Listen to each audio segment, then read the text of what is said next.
There is a house tucked into the village of Laycock in Wiltshire, hidden behind hedgerows and old stone walls, that has quietly shaped nearly 30 years of one woman's life. It is not a palace. It has no staterooms, no ceremonial gates, no line of tourists waiting outside.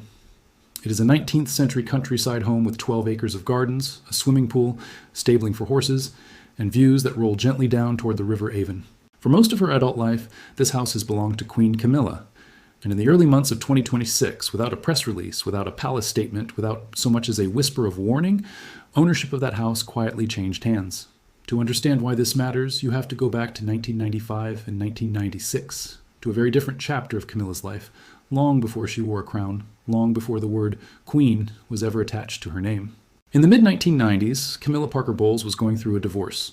Her marriage to Andrew Parker Bowles, a military officer and old family friend of the royal circle, had ended after years of strain, years of tabloid scrutiny, and years of her name being linked publicly to Prince Charles, then still married to Diana, Princess of Wales.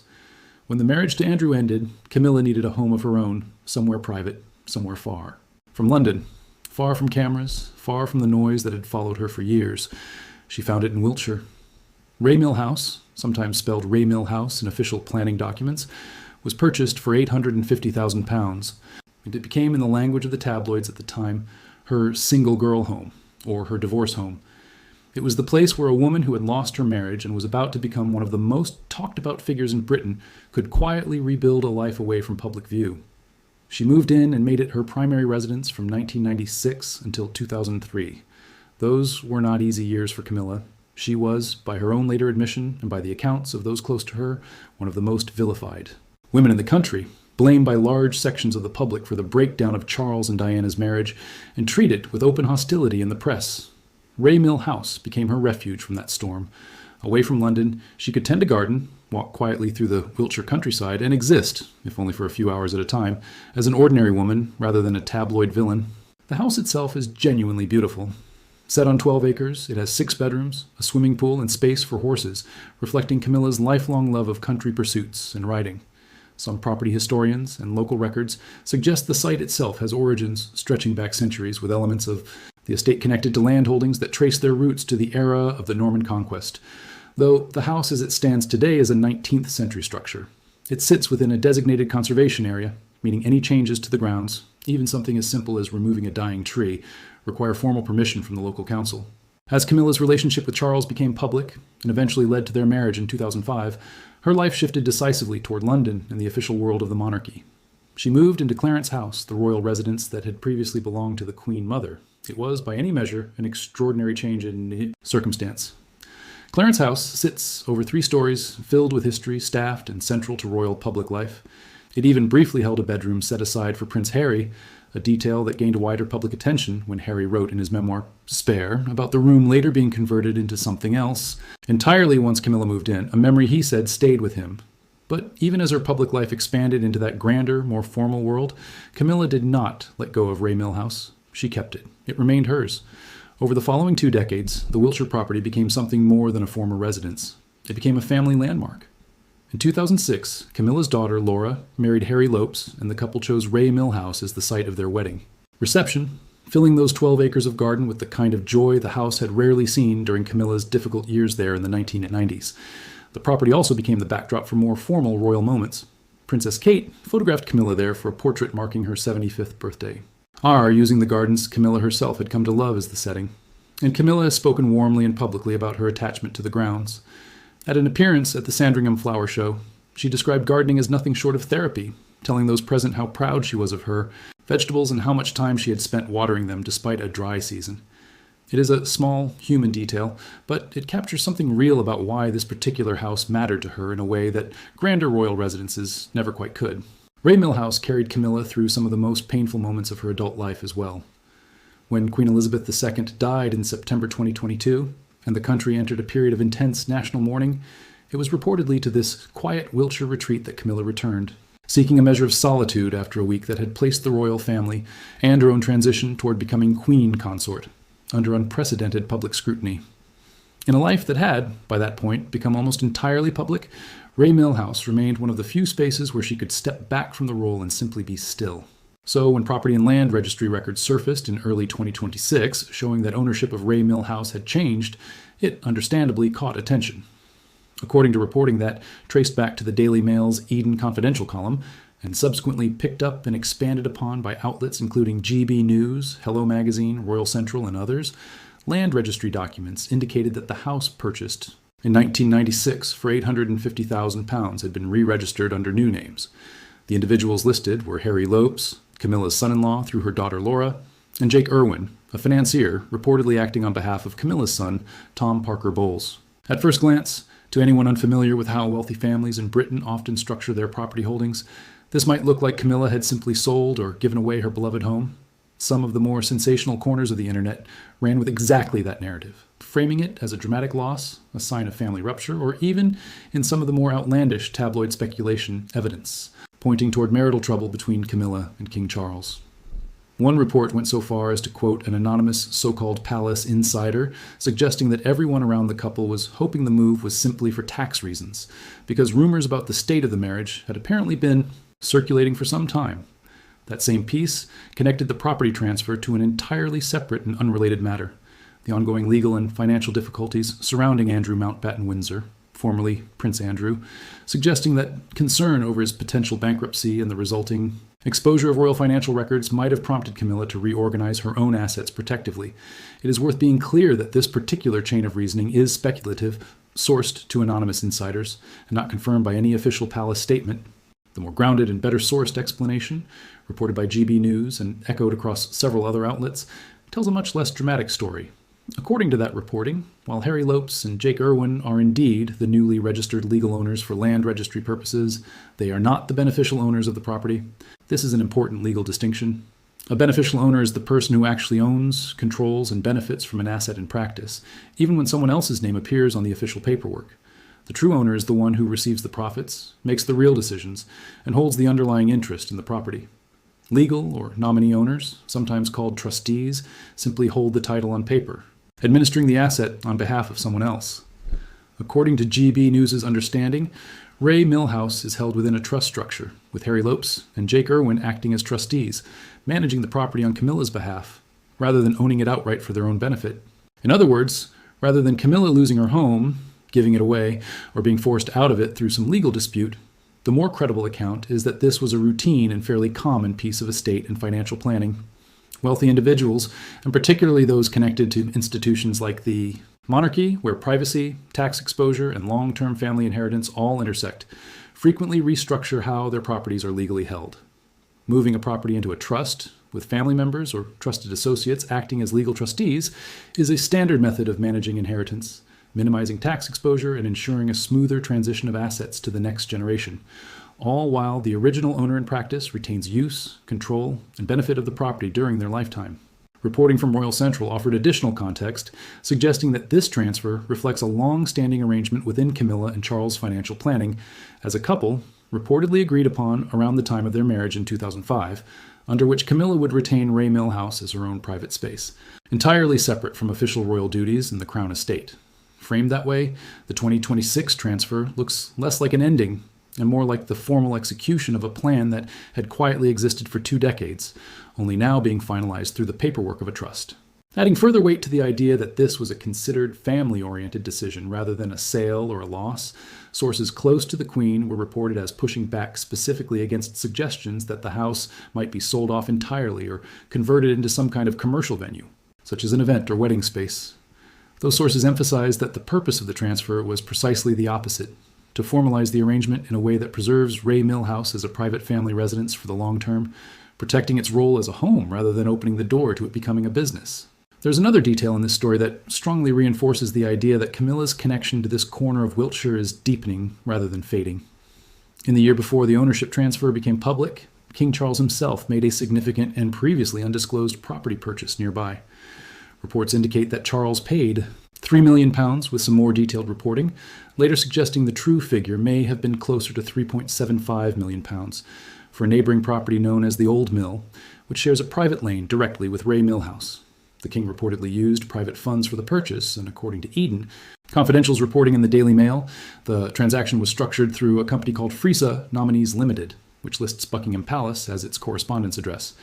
The individuals involved in managing that company were reported to include James Chalmers, who holds the historic royal household title of Keeper of the Privy Purse, and Catherine James, who works within the private secretary's office, both indicating that this was a carefully managed transaction connected directly to the institutional machinery of the royal household rather than a casual private purchase. The old mill itself is described in old estate agent listings as a property with origins tracing back to the era of the Norman conquest, set in what one listing brochure called the most idyllic position, with breathtaking views over the River Avon and the surrounding countryside.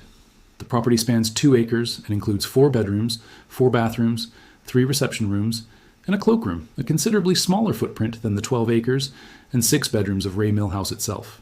Why would the king spend millions of pounds to buy the house next door to a property his wife was reportedly in the process of transferring away from her own name? The most widely reported explanation is not a dramatic one. It appears Charles purchased the old mill specifically to protect his wife's privacy, preventing the neighboring property from being sold to an outside buyer or converted into something disruptive, such as a wedding or events venue, which would have brought noise, traffic, and unfamiliar visitors right up against the boundary of Camilla's cherished retreat. Framed against that backdrop, Baum, the picture that emerges, is not one of a couple drifting apart or a queen losing her grip on a beloved property.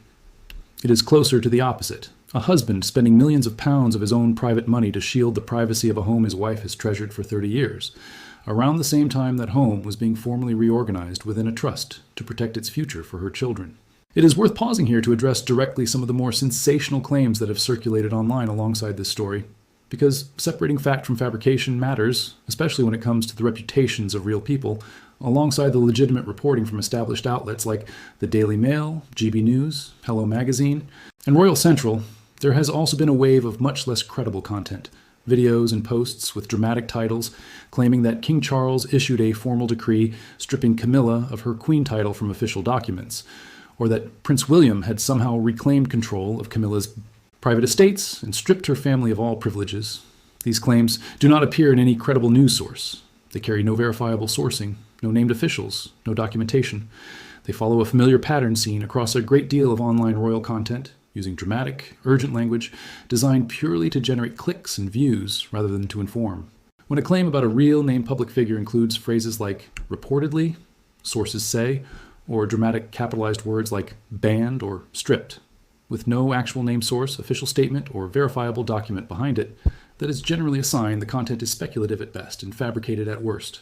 Similarly, there is no credible evidence supporting the idea of a mysterious document from 1996 resurfacing to somehow strip Camilla of a final estate. No established outlet, royal correspondent, or legal record supports that specific narrative. What the actual 1996 connection refers to, based on verified reporting, is simply the year Camilla originally purchased Ray Mill House following her divorce, the same property now at the center of this trust reorganization 30 years later. It appears likely that some corners of the internet took the real, factual detail of the 1996 purchase date and the real, factual story of the 2026 ownership transfer, and combined them into an invented, more dramatic narrative designed to sound like breaking scandal rather than routine estate planning. This pattern is worth understanding because it says something important about how information about public figures, and especially royal family members, spreads today. A small, genuinely newsworthy detail, in this case a change in the legal registration of a privately owned house, gets picked up by legitimate outlets and reported accurately. From there, it often gets picked up again by less careful outlets who add speculative framing, anonymous quotes, and dramatic language to make the story feel bigger than it actually is. And from there, it can spiral even further into outright fabricated content, engineered purely to capture attention on platforms like YouTube and TikTok, where dramatic titles convert directly into views regardless of whether the underlying claims are true. Returning to what is actually documented and verifiable, the timeline looks like this. In 1996, following her divorce, Camilla purchased Ray Mill House in the village of Lecoq, Wiltshire, for £850,000. She lived there as her primary residence from 1996 until 2003, using it as her sanctuary, during some of the most difficult and publicly hostile years of her life. After marrying Charles in 2005 and moving into official royal residences, she kept the Wiltshire property, and it went on to host her daughter's wedding reception in 2006, serve as the backdrop for her 75th birthday portrait, and provide her with a place of quiet retreat, following the death of Queen Elizabeth II in 2022. In the year prior to 2026, King Charles quietly purchased the neighboring Old Mill property for several £1 million, using private funds, reportedly to protect the privacy of Ray Mill House. And in early 2026, land registry records revealed that Ray Mill House had been formally re-registered, with Harry Lopes and Jake Irwin listed as legal owners acting as trustees, while credible reporting indicates the underlying beneficial ownership, meaning the real practical control and benefit of the property, remains connected to Camilla's family rather than passing to outside hands. Alongside all of this, there has been minor and entirely mundane local council activity connected to the property. Camilla applied to Wiltshire Council for permission to remove a large cypress tree from the grounds, describing it as deteriorating and blocking sunlight from reaching younger plants nearby. Because the property sits within a protected conservation area, formal council approval is required before such work can take place. The local parish council in Lecoq reviewed the application and confirmed it had no objection, though the final decision rests with the wider Wiltshire Council authority. It is, on its face, about as ordinary a piece of local governance as one could imagine, a homeowner wanting to remove a dying tree from her own garden. Yet even this small, unremarkable detail found its way into headlines about the Queen, a reflection of just how much appetite there is for any scrap of information connected to the royal family, however minor. There's also a broader royal property story unfolding in the background that occasionally gets tangled up with the Ray Mill House narrative, and it deserves a brief, honest mention here for context, precisely so it does not get confused with the facts already laid out. Speculation has circulated in royal reporting circles about where Camilla might eventually live in the event that she is widowed, given the historical precedent set by the late Queen Mother, who resided at Royal Lodge in Windsor following the death of King George VI. Some reports suggested that Prince Andrew had privately expressed concern to close associates and to his daughters that his brother, the king, might eventually want him to vacate Royal Lodge to make way for such an arrangement for Camilla. Palace officials have firmly and categorically dismissed these claims as unfounded, and royal officials have specifically rejected any suggestion that the monarch intends to house Camilla at Royal Lodge at all, with sources close to the situation indicating she would be unlikely to want such a large 30-room property for solitary living in the first place. Andrew, for his part, has maintained that his occupancy of Royal Lodge is secured through a 75-year lease he signed in 2003 for £1 million, which he considers legally binding regardless of family pressure. This entire Royal Lodge storyline is a separate, involving different properties, different parties, and different legal arrangements entirely, and it is important not to blur the two into a single narrative of Camilla somehow losing ground across multiple fronts, because the documented facts simply do not support that framing. Stepping back from all of the individual details, what this story ultimately reveals is something quite ordinary dressed up, through tabloid framing and outright online fabrication, as something extraordinary. A woman in her late 70s, married to the reigning monarch, has taken sensible, well-advised steps to formally structure the ownership of a private property she has held for 3 decades, ensuring it remains protected within her family for the benefit of her children, while her husband has separately spent millions of pounds securing the privacy of that same corner of the countryside. There is no credible evidence of a forgotten legal document from 1996 upending her finances. There is no verified decree stripping her of any title. There is no confirmed reclaiming of her estate by anyone within the royal family. What exists, according to the outlets that have actually done the reporting and traced the paperwork, is a quiet, considered piece of family estate planning, wrapped in decades of genuine personal history, sentimental attachment, and the ordinary complexities that come with managing significant private wealth within a very public family. Ray Mill House remains, by every credible account, a house still deeply connected to Camilla and her children, a place that carried her through a painful divorce in the 1990s, hosted her daughter's wedding, framed a milestone birthday portrait, and offered her quiet comfort after the loss of the late Queen. Whatever legal structure now technically holds its title, the emotional and practical connection between Camilla's family and that Wiltshire garden, the one she has called the best therapy in the world, appears, based on the evidence, very much intact. It is worth spending a little more time on why a story like this one takes on a life so far beyond its actual substance, because the gap between what happened and what got reported online is really the heart of the matter here. A land registry filing is, by its nature, a dry piece of bureaucracy. It records who legally holds title to a piece of land, and it updates whenever ownership changes hands, for any reason at all. Families update these records constantly, for tax planning, inheritance structuring, mortgage refinancing, or simply administrative tidiness. On their own, these filings almost never make headlines. What made this particular filing newsworthy was the name attached to it. Any property connected to a member of the royal family, however privately owned and however far removed from official royal duties, becomes fair game for public curiosity the moment a document search reveals a change. Reporters who cover the royal beat, working under constant pressure to produce fresh royal content, saw the filing, recognized the name Camilla, recognized the historical significance of the property as her post-divorce home, and built a story around it. That, in itself, is legitimate journalism. Outlets like the Daily Mail, GB News, and Hello Magazine did the responsible thing by seeking clarification on the beneficial ownership structure, rather than simply reporting the bare land registry change as a scandal. But journalism of that kind rarely stays contained to the outlets that produced it. Once a real story exists with a genuine hook, whether that hook is a beloved royal figure, a large sum of money, or a hint of family drama, it becomes raw material for a much larger ecosystem of content that exists purely to capture attention rather than to inform. This is where the transformation happens. A nuanced story about trust structures and beneficial ownership gets flattened into a single punchy claim. The claim gets a dramatic verb attached to it, words like stripped, banned, seized, or reclaimed, because dramatic verbs perform better than accurate ones. A specific, unrelated fact, in this case the year 1996, gets pulled out of its original context, where it simply marked the year of a house purchase, and reattached to an entirely invented plot device. A forgotten document supposedly resurfacing decades later to trigger some kind of legal reckoning. None of that connective tissue exists in any actual reporting. It is manufactured, piece by piece, specifically because manufactured drama travels further and faster than accurate nuance ever will. This matters beyond just one story about one house in Wiltshire, because it reflects a pattern that repeats constantly across celebrity and royal coverage generally. Genuine, verifiable events, a property sale, a personnel change, a public appearance, get used as the seed for increasingly exaggerated claims until the version circulating widely online bears only a passing resemblance to anything that was ever actually reported by a credible source. Anyone consuming this kind of content benefits from asking a simple set of questions before accepting a dramatic claim as fact. Is there a named source, an awesome actual journalist, publication, or official record behind the claim? Or does it rely entirely on vague phrases like sources say or insiders reveal with no further detail? Does the claim appear anywhere in outlets with an established track record and editorial standards? Or does it exist only on video platforms and social media accounts built around producing high volumes of speculative content?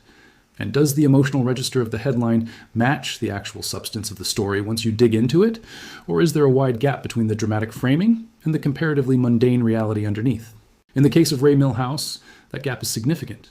The dramatic framing suggests a queen brought low, stripped of her final refuge by forces beyond her control. The documented reality suggests a woman in her late 70s engaging in ordinary, sensible estate planning with the help of her son-in-law and a trusted financial advisor, protecting a beloved family property for the benefit of her children, while her husband quietly spends millions of pounds shielding the surrounding land from outside development specifically to preserve her privacy and peace of mind. One of these versions treats Camilla as a victim of unseen legal machinery. The other treats her as an active participant, making considered decisions about her own legacy and her family's future. The evidence overwhelmingly supports the second version. There is a broader lesson here, too, about the nature of trust structures themselves, since so much of the confusion in this story stems from a basic misunderstanding of what it means when a property is registered under someone else's name. Trusts are an old and widely used legal tool, designed specifically to separate legal ownership from practical benefit. A parent might place a family home into a trust so that it passes to their children without the delays and costs of probate. A business owner might place commercial property into a trust to protect it from personal liability.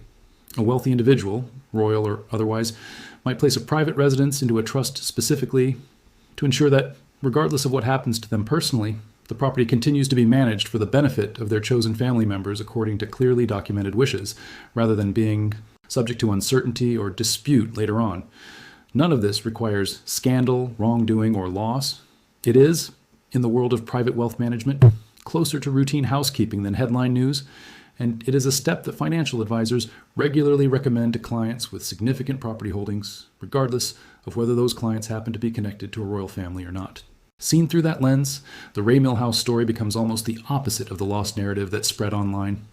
Rather than something being taken away from Camilla, something appears to have been secured for her family. The house that carried her through her most difficult years, that hosted her daughter's wedding, that gave her a place to grieve quietly after the death of the woman she would eventually serve alongside as Queen, has now, according to the most credible reporting available, been formally protected within a trust structure designed to keep it in the family for the long term. That is not the ending of a scandal. That is closer to the quiet, practical closing of a chapter that began nearly 30 years earlier, when a newly divorced woman bought a house in Wiltshire simply because she needed somewhere private to rebuild her life. For now, the facts as they stand are these. Camilla purchased Ray Mill House in 1996 following her divorce. She lived there until 2003, then kept it as a private retreat even after marrying Charles and moving into official royal life. It has hosted family weddings, milestone portraits, and moments of quiet grief.